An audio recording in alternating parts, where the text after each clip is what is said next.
Ask 100 different people about the Marfa Lights, and you'll probably get 100 different answers about how many there are, how big they are, what color they are, and how close you can get to them.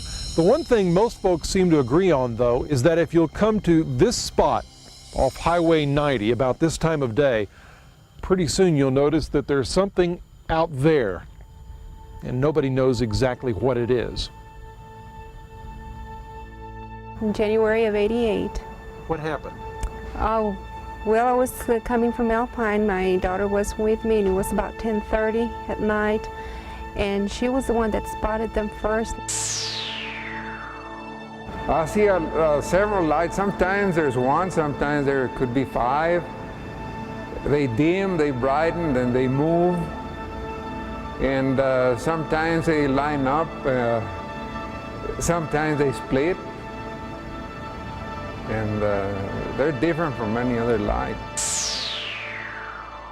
Now, I'm talking about 1943. You didn't have guard lights, you didn't have vehicular traffic, you didn't have yard lights. There was no electricity on the ranches at all. And but all you did have the Marfa Lights back then? Oh, sure, sure.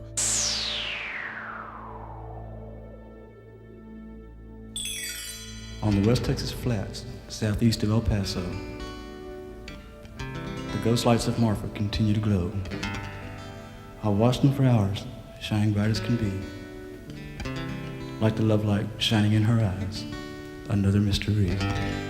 This is the stuff science fiction movies and novels are made of, the mystery lights of Marfa. They're as much a part of this West Texas town as the corner street lights. They've been here since the times the Indians roamed the hills of Big Bend and cowboys drove cattle across Mitchell Flat. Folks around these parts all agree that something mysterious is out there on the desert south of Marfa. But few folks in this adobe and whitewash town agree on what the ghost lights of Marfa really are. What do you think they are?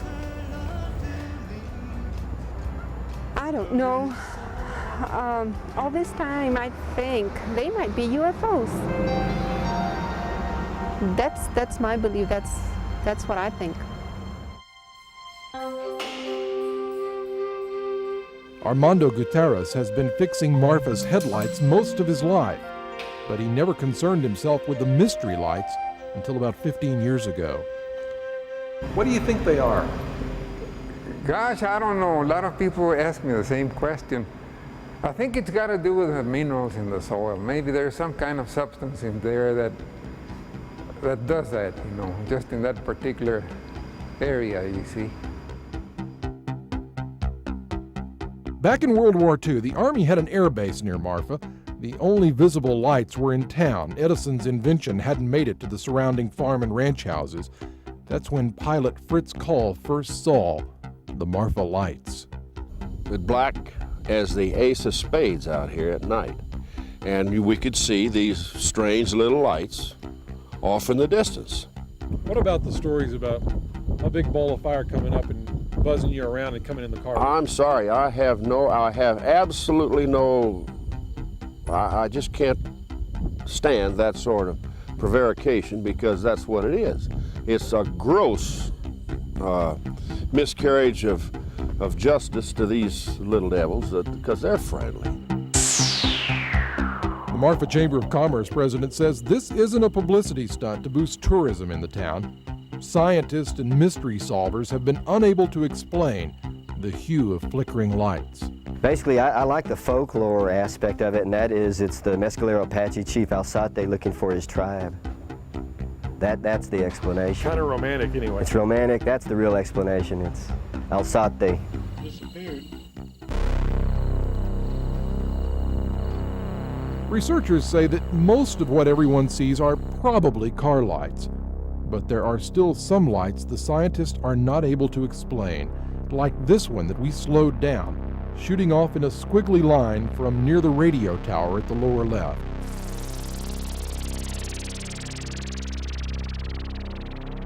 To add to the mystery, our camera recorded something that has never been seen before. We named them the Marfa Flashes. There, did you see it? They only last 1/60th of a second. so quick and dim they can't be seen by the naked eye. They're different shapes and different colors, red, blue, green, and even more white ones. Just like the Marfa Lights, the mystery surrounding the source of the Marfa flashes may never be discovered. And the folks around here really don't care to know. Very inexplicable. Don't know what they are. Don't know what they are, but something's out there on the Mitchell Flat. Why the mystery, Marfa Lights.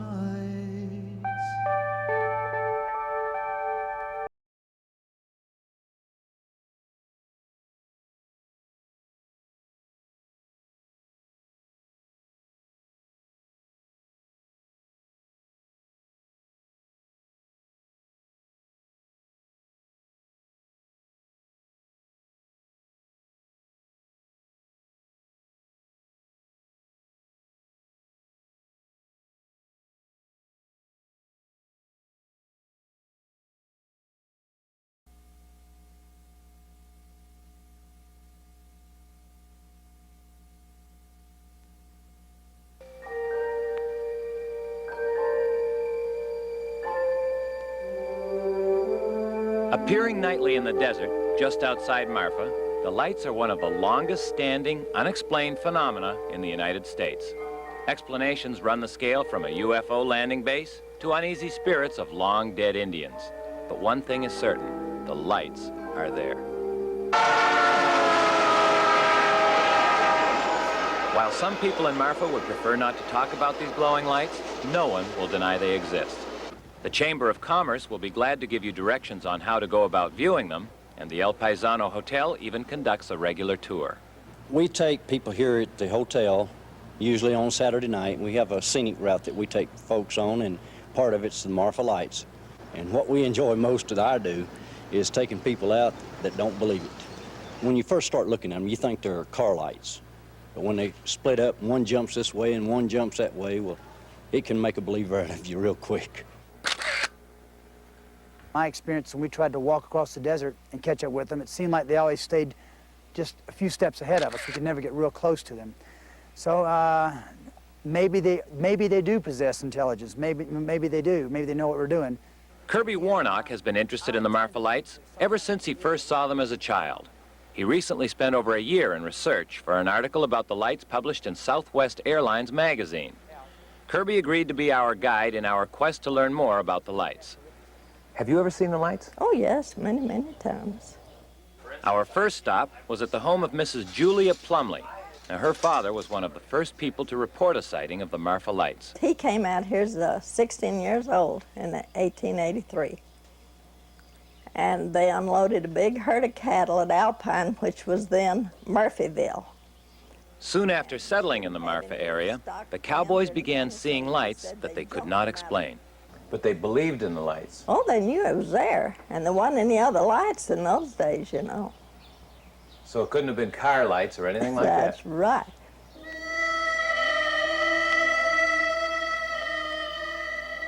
Although the sightings continued through the years, it wasn't until World War II that the lights received much recognition. This is all that remains of what was once home for over 8,000 airmen. The Marfa Army Air Base opened on January 7th, 1943, and began training cadets to be bomber pilots. At that time, there were no yard lights, guard lights, no electricity. Vehicular traffic was at a bare minimum because of wartime restrictions on travel, so any light was conspicuous. Fritz Call was an instructor at the old air base and has been manager of the airport here in Marfa ever since. The Army never released an official statement about the lights, and Fritz says that many of the wild stories from that era were products of some vivid imaginations. But like many of the cadets, he too quickly became interested in the lights. Socializing with the local citizens, we found out about the Marfa Lights, and we're just like any 21-year-old kid, just intrigued by them. And we would go out and look for them at night when we weren't flying or when we were sitting on night control at auxiliary fields. We'd look for them. We thought we saw them. Then we chased them one night in an airplane. We were pretty badly scared, really. The guy in the back seat said, "You better get out and get the hell out of here. We're right down on the ground," and sure enough, we were.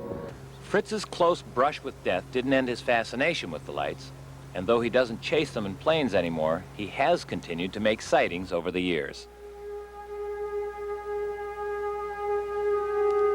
By the time we finished our talk with Fritz, the sun had begun to sink below the horizon, and Kirby said it was time for us to head for the desert. As we left town on one of those long, forlorn stretches of highway that are so common in this part of Texas, the excitement of the search began to grow. So this is Marfa Light Country. Yeah, we're about 5 or 6 miles out of Marfa right now. And right over there is where the old air base was during the 1940s. And back over that way are the Chianati Mountains. And out there's Mitchell Flats. And that's where we'll see the lights. We turned off the highway onto the Nopal Ranch Road, location of one of the few reported close encounters with the lights. It was on this road that 2 oil company geologists encountered 2 basketball-sized glowing lights that seemed to possess intelligence. Moving at speeds that the geologists estimated to be well over 100 miles per hour, the lights would dart about and hover over the road as if daring the men to try and chase them. Yeah, this is the spot. We set up right here and start looking out that way toward the Chianitis. When it gets dark, we should see something. All right. In the distance, across the Mitchell Flats, lie the Chianati Mountains, playground for the Marfa Lights. In order to try and record pictures of the lights at night, we're going to use a special instrument called the night scope. Developed by the armed forces, the night scope is capable of greatly amplifying existing light. While it produces a green image, it should allow us to photograph the lights.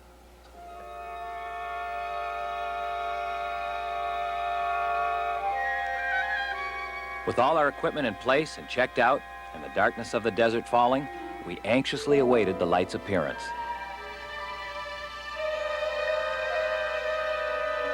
Look at that, look! It's just appearing, I cannot believe it. Now there's two, look. Popping in and out, sometimes glowing brightly and other times barely visible, the pulsating lights began their nightly show. In the vast open expanses of West Texas, where it's nearly impossible to judge distances, some of the lights appeared to be in the mountains, while others looked as if they were on the desert floor. Some lights would glow brightly and then divide into several lights. We sat and we watched, transfixed for almost 3 hours as the lights played in the distance.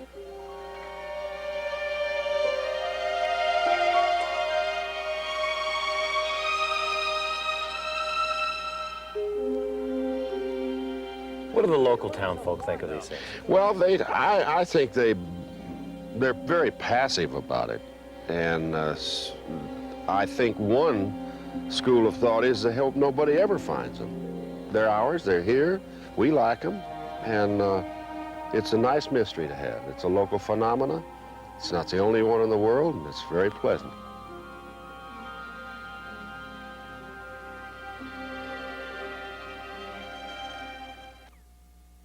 Thus ends our tale of the Marfa Lights.